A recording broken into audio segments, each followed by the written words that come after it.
I'm the Gypsy and you're not, and this is the Rubber Biskit Road Show presented by Artist Alley Studio, featuring the artisan, handcrafted, and branded creations of the Gypsy and Mad Hatter at www.artistalleystudio.com. And now, on with the show.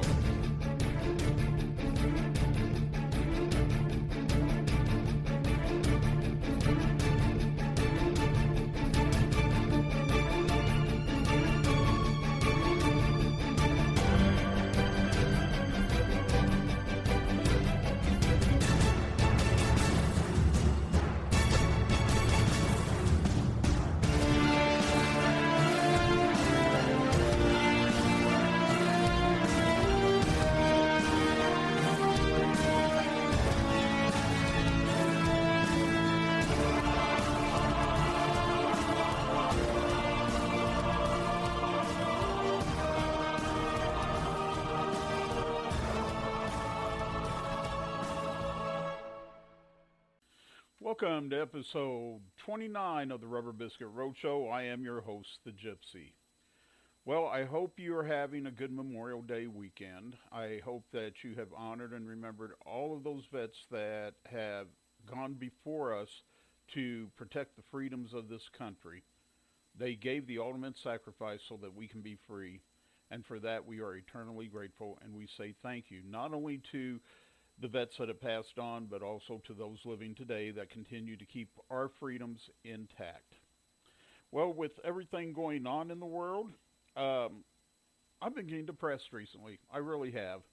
It's been getting me really down, and between the shootings in Buffalo and the shootings in Uvalde, Texas, and Donald Trump running his lip again, and the Republicans' failure to want to do anything about gun control, I keep getting down in the mouth, and I'm tired of getting down in the mouth. Okay, I'm really tired of it. So I'm going to think happy thoughts today, and we're going to talk about happy memories for me anyway, and what they mean. So trains, trains, planes, and automobiles, but trains is what we're going to talk about. I love trains. I have loved trains ever since I was a child. Some of my earliest memories are associated with trains. Um, when I was a child, living in Kansas City, and we're talking about, when I say child, I'm talking about before the age of 6 years old, like between my earliest memory and 5 years old. My mother would take me down to Union Station in Kansas City all the time to see the trains come in. Now, Union Station today is a lot different than it was when I was a kid. There were loading platforms down below. You take these stairs down. There were these loading platforms, and you could see all these trains come in. There was a causeway bridge that went across the tracks. You can watch trains come in, and it was just a fun afternoon out. We'd grab something to eat and go watch the trains. She would try about once a month or every other month to take us on a train journey. We would go to Chicago, we would go to New Orleans, just wherever on the train, and then we'd turn around and come right back. We wouldn't stay, we wouldn't sightsee. It was kind of strange if you stop and think about it. We'd just take the train there and take the train back just so that we could take a journey. And I still remember those trips, and I have real fond memories of them. I remember one time that we went down to Union Station, and there was a diesel locomotive at the platform, and there was this man in a engineer's cap. You know them striped, those blue and white striped caps. This man in this engineer cap is waving, and he's leaning over the rail, and he's shaking hands, big smile on his face. And my mom's there, and she's all excited, and she's trying to get her way forward so that I can shake hands with this man and whoever this man was. And she couldn't get far enough forward for me to shake hands with him, but I do remember her saying this. She said, "Jimmy, you see that man up there? See that man on the train? That's President Eisenhower. That's the President of the United States. That's President Eisenhower. You can tell everybody someday, even your children, that you got to see President Eisenhower." So I guess today I'm telling everybody, my children included, I saw President Eisenhower. He was on a diesel locomotive in Union Station. I don't know if it was a re-election campaign that he was doing or what was going on. I have no idea whatsoever. But I did see President Eisenhower at Union Station, so now you know too. Union Station was a fantastic place when I was a kid. Now later on, it fell into disrepair, and they ended up having to go in. And they almost destroyed it, okay, which was really sad. But they have preserved it, and it is 100 times better than it was back in the 1970s. I guess it was really bad from the pictures I've seen. I mean, pigeons were living in there. It was horrid. But anyway, Union Station has always, had a place in my life. It's played a role in my life.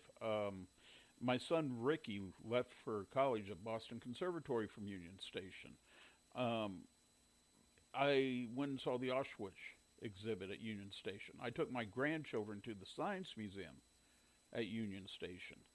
It's just a fantastic place. I took my wife Rachel's little nephew Max to see the trains that are set up, the HO, N scale, G scale model trains that are set up at Union Station at Christmas time.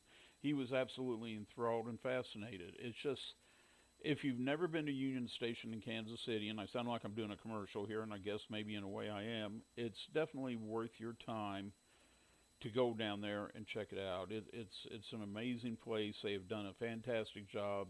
Kudos to them. Hats off to them. Way to go, guys. But get a chance to go to Union Station and you've never been, definitely do it. Oh, I forgot to mention, and if you haven't been to Union Station, when you go to the front of the building and check out the bullet holes in the front of the building. There was a big gun battle between police and mobsters there back in the 1930s, and there's still bullet holes in the front of the building. So go check it out. You'll have a good time, I guarantee it. Now, moving on to where I am with trains, you just heard how, I spend a lot of time at Union Station, how it kind of wraps around my life. Well, also, another one of my earliest memories was getting a train set from my biological father. Don't know much about my biological father, honestly. I mean, just what I've been told and what have you, and I got very, very few memories of him, but I do remember getting that train set from him. And I remember playing with it in the apartment that we were living in Kansas City. Don't really know what happened to him after that. I think I know, but, that's not a story for today, okay? What I do know is that I had this train set, and I must have played with it ceaselessly. Well, later on in my life, when I was about, I don't know, 6 or 7 years old, somewhere in there, my Uncle Carl, at Christmas time, built me a lino train set on an 8x4 board. It was painted green. It wasn't just on the board itself, but he actually made a frame for the board. And I got that at Christmas time. It was a Christmas present. The whole family went in on it for me. Now, Lionel trains are O scale. They're like this area between HO and G scale. And a lot of people swear by them. You've seen them before. They're the ones that have 3 rails on the track system. Anyway, Lionel trains are pretty famous and pretty well known. And I loved my Lionel train. As a matter of fact, to this day, I am still looking for the locomotive that I had with that train set. And if you ever see it somewhere, let me know. It is a blue Santa Fe locomotive with white lettering, not yellow lettering, okay? It has white lettering. So if you ever see it someplace, flea market or something, you might snag it for me and then I will reimburse you, or you might tell me where it's at, because I'd sure like to get it. I don't want to play with the train set. I just want to have that locomotive because I had such fond memories. Now, what was funny is I went on this board, the screen board that the train set was set up on, and he set it up really nice. It was a figure 8, and it had trestle going over the top of the track. And he did a really nice job on it. I went in and painted streets on it, and I got some little construction sets, and I made some houses and put on it, and I played with this for like forever. I remember laying on the floor with the lights out in the room and the train running on the track and looking down the track, my face almost right on the track as the train came around so I could see that light heading towards me, and then just just lay there and watch the train zoom right on by me. Oh, it was thrilling, absolutely thrilling for a 7-year-old. I mean, what more could you ask for, right? Anyway, there came a time when, like most children, I kind of grew bored with it and I needed to move on to something else. So I remember taking this 8 foot by 4 foot board and I leaned it up against the wall so that it made kind of a triangle shape. And then I created a mad scientist laboratory underneath there. I had a little toy mouse and some dried out cheese in there, and I had some glasses and some colored water, and I had a mad scientist laboratory set up in there. I'm going to invent a creature. But I continued. I mean, when I got done with the mad scientist laboratory, I brought it back down again, continued to play with my train set. Somewhere along the line, that train set went the way of all childhood toys. It just disappeared. I don't know whatever happened to it. I don't know what happened to the 8 by 4 foot board. I don't know any of that. What I do know is that I enjoyed it while I had it. Well, as I became an adult, trains kind of fell into the background. Now, whenever I'd see a train, I'd stop and look at it, or, if I saw, there's places all around the country, they have old steam locomotives, and they're set up on display in parks and what have you, and I always stop and I take a look at the steam locomotives just because I like them. But I, I would continue to admire trains, and I still wanted to go on train trips the way I had when I was a child with my mom. And it never came about happening. I mean, it just didn't happen. Really, really upset me. Well, then this movie came out. Very good movie. It starred Gene Wilder and Richard Pryor and Joe Claiborne. You've probably seen it. It's called Silver Streak. Are you aware of that movie? If you have not seen Silver Streak, you need to put it on your must-see list. It's one of those movies, okay? One of the best adventure romantic comedies that I have ever seen in my entire life. It's so well done. It would remind you of a Hitchcock film, except it's a comedy. And, Richard Pryor and Gene Wilder, what would you expect? But one of the things that fascinated me about the Silver Streak was that they actually filmed on location. It takes place on an Amtrak train, and it's a mystery. Okay, it's a murder mystery, is what it is. And this Amtrak train, when they did the filming, they filmed it in the actual locations where that Amtrak train would have been, and one of those locations was Kansas City at Union Station. And you get one last look in your entire life at Union Station as it looked before it deteriorated and before they remodeled it and everything else. Now, what I will tell you is there's a scene that takes place in a men's restroom in this movie, and Gene Wilder's trying to get into disguise so that they can get past the police at the turnstiles. The restroom, if you want to see which restroom it is, it's still there. It's on the first floor. You go past the information booth, and there's a hallway off to your right before you go down the stairs to go to the lower level. And there's restrooms at the end of the hallway. That men's restroom at the end of that hallway, that is the restroom that you see Gene Wilder in Silver Streak, trying to get into disguise to slip past the police. So just a little tiny piece of trivia there for you so that you can go check it out and stand in the restroom and say out loud, "Ooh, Gene Wilder was here," and have every single person standing in that restroom think you're a weirdo and move away from you. But, that's the price you pay for fanboying over a bathroom. Anyway, and women, if you want to go in there and see, where Gene Wilder stood at to, film part of Silver Streak, that's fine. Just don't be surprised by anything you see in there, okay? Just fair warning. Anyway, that Silver Streak re-piqued my interest in trains again, and for a while there, I got on this kick to where every train movie I could get my hands on, I was seeing it. North by Northwest. Gosh, I can't even name all of them. There was a bunch of them, that were train related, including Murder on the Orient Express, which every incarnation of that movie I've ever seen, I've absolutely loved. The most recent one is really, really done well, and if you haven't seen it, you definitely need to see it. It stars Kenneth Bragall, and I don't know if you know who he is or not, but if you saw The Wild Wild West with Will Smith and Kevin Kline, he plays Dr. Lovelace in there.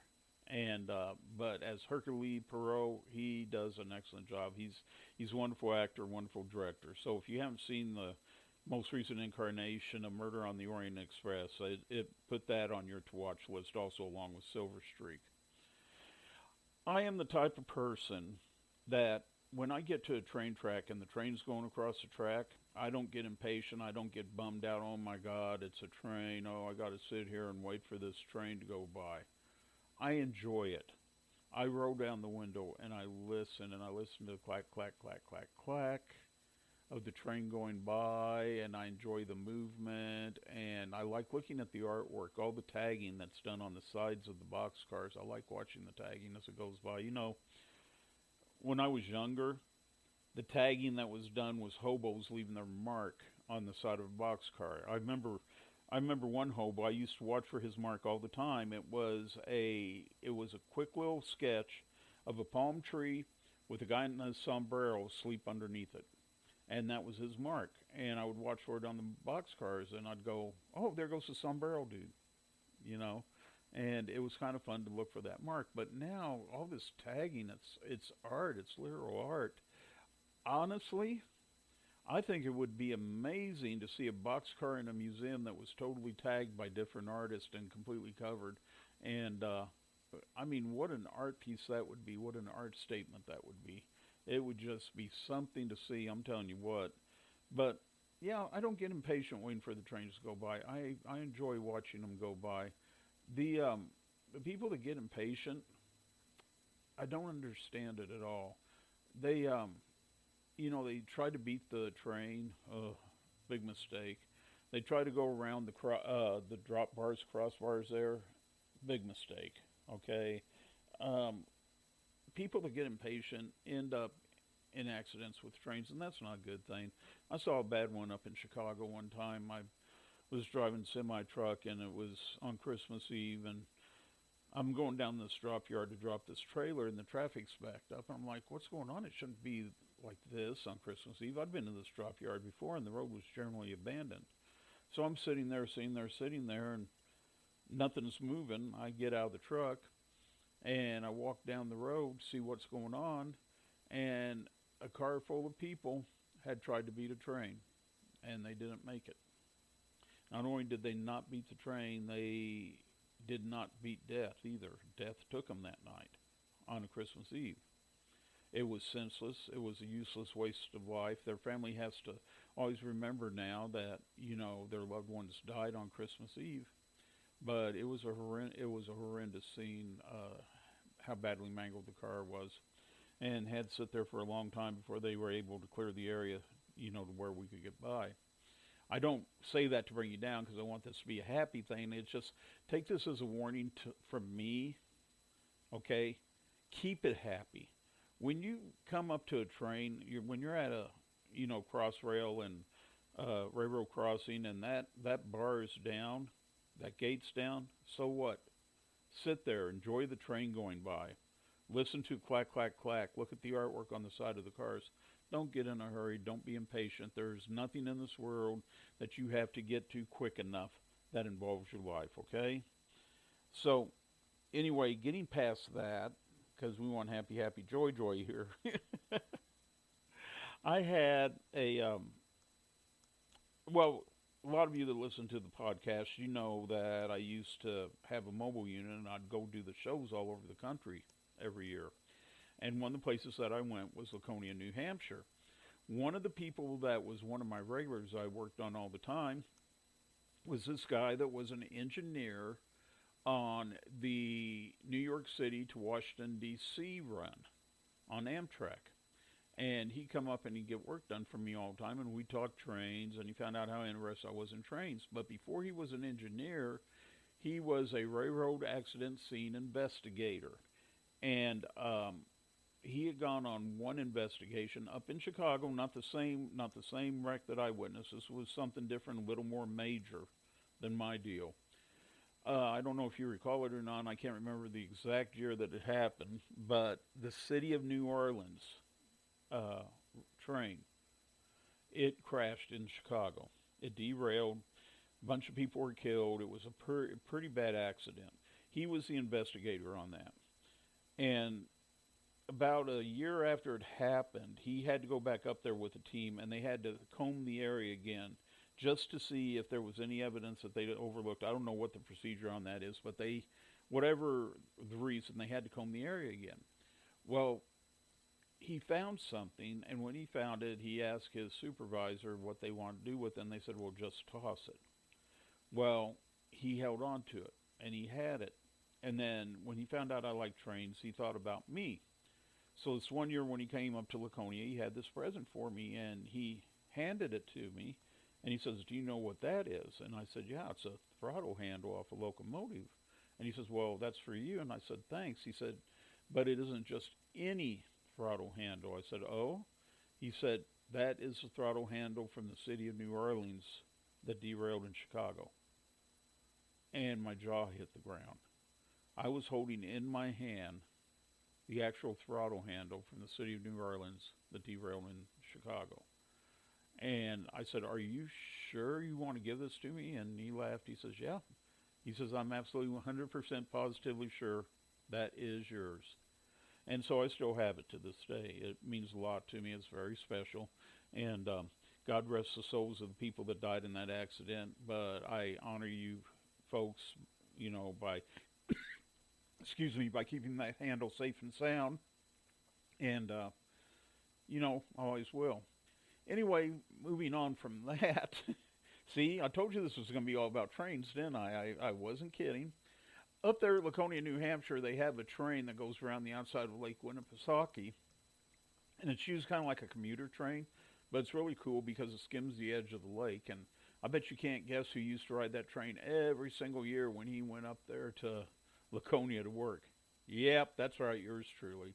I'd get on the train, just ride it completely around the lake, not going anywhere. I'm not commuting anywhere. I just wanted the train ride, and I got the train ride.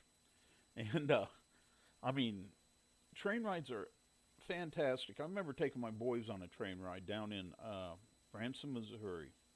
And this train goes down into Arkansas and then turns around and comes back. It reverses direction. And it's just, I don't know, it's about an hour train ride, but my boys were absolutely thrilled. Michael and Ricky, oh, they absolutely loved it. I loved it. We had a great time. It was too much fun.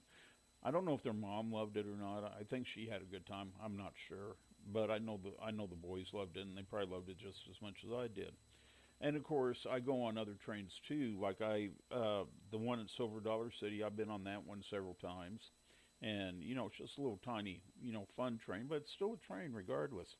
And the one out of Gage Park here in Topeka, Charlie the Choo Choo. I've been on him several times. You know anything about Charlie the Choo Choo?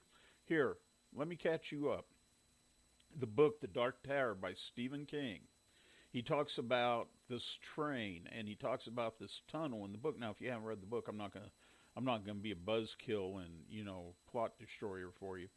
But I will tell you that he talks about Charlie the Choo Choo, and he talks about this train in this tunnel, and Charlie the Choo Choo and the tunnel he's referring to is out at Gage Park. Charlie the Choo Choo is the Gage Park train, and the tunnel he's talking about is the little tunnel that the train goes through, where they actually store the train at when they're not using it. But what I think's funny is he makes this sound like this is a deep, dark, long tunnel, and it's just this little short tunnel that you could walk through in about 5 minutes.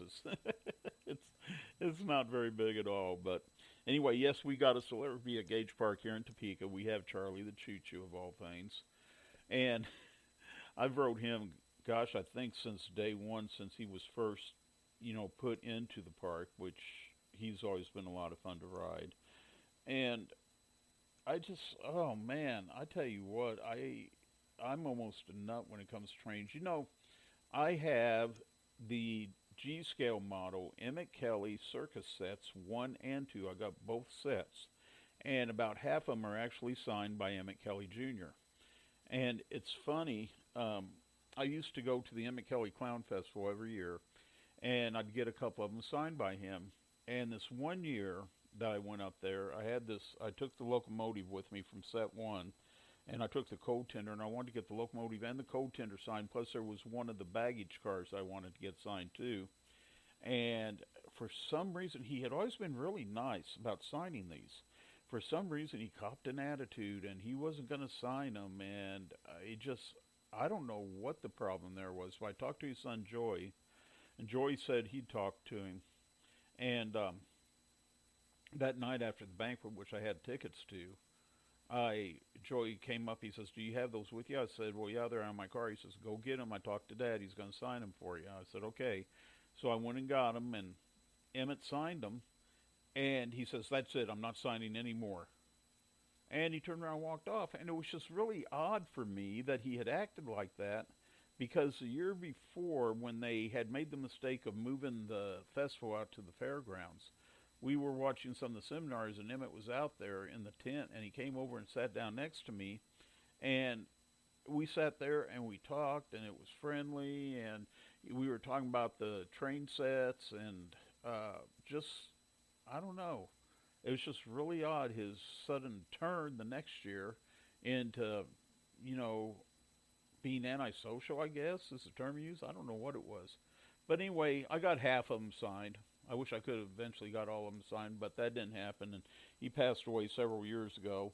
But I do have sets 1 and 2, and they are signed. And there's somebody in my will that's going to be very, very happy someday, because I've left those to this person, and I'm not going to say who the person is because it's none of their business, and they'll find out when the time comes, which will be after I am 100 years old, and they'll get over it. So anyway, I do have that Emmett Kelly train set. Back here, oh goodness, 2 years ago, I think it was, I put together a HO scale train set, and I had plans to build this thing up. I was going to do all the buildings and what have you. I had it up in the breezeway, and I played with it for a while. I started realizing that I really didn't have time to devote to this hobby. And that's what it is. It's a hobby when you get in trains, and it's a rewarding hobby. If you don't have anything else that you're doing in your life, it's a great hobby to have. But unfortunately, I am a busy guy, and there's a lot of things I do. So I knew that I was going to have to go ahead and sell the set. So this past spring, I put the set up for sale on Marketplace on Facebook, and this guy who's a professor up at I think it's K-State or the little college that's up there. I can't remember. Anyway, he contacted me, and he wanted to buy the set for his children. And I said, sure. And he asked if I could deliver it. And I said, yes, I can deliver it for you, which I did. I took it to him there in Manhattan. And we carried it inside, put it in his basement, got set up. I explained how to use it and everything. And he thanked me very much. He said his kids had been wanting a train set. And the next day he sent me a video of his boy and his girl, his children, playing with the train set. And he said, thank you so much. You made 2 little children so very happy. And I'm telling you what, that made me so very happy. The fact that I could put a smile on a child's face with something that I love, trains, that was great. That was fantastic. Anytime you can drop a smile onto a child's face and do it with something that you love, and that they now love that same thing also, boy, you've accomplished a lot, because what you've done is you've passed on I don't know what the term would be you'd use here, but you've passed on a piece of you, I guess, is what you've done. And you've given someone a piece of you that's a happy piece of you, not a sad piece of you, not an angry piece of you, not a grieving piece of you. It's a happy piece of you, and it's a happy piece of you that you've shared. And it is always so very important to share those happy moments that mean something in your life with others, because when you share them with others, those people you share them with, they'll pass them on again someday, and they'll make other people happy. And boy, I'm telling you what, that has more value than anything else in the world, to make people happy. And I don't use the term to help people be happy. No, you're making people be happy, because they may have been sad. So you make them do something different. You make them happy. But it is a valuable gift, and it's one that everybody should strive to do, is to make sure that you spread the happy. And I hope that's what I've done today, is I hope I've spread the happy with my story about trains, because like I said, what can I say? I love trains, and I always will love trains. And if someone out there wants to buy me my own railroad, that I can travel around the country on, hey, I'd appreciate that. But if you can't do that, that's okay. Just next time you're at a railroad crossing and you see the train go by, take a moment, listen to the clack, clack, clack, and look at the beautiful artwork on the side of the cars, and think about me, your friendly neighborhood gypsy, who is saying, until next time, may you and yours be blessed. Later, Gators. Bye-bye now. Visit the Rubber Biskit Road Show online at www.rubberbiskit.com. That's www.rubberbiskit.com. The Rubber Biskit Road Show is produced by Tapman Productions, LLC. All parts of this program are copyrighted, all rights reserved. No parts may be published, reproduced, or used without the written express permission of Tapman Productions, LLC.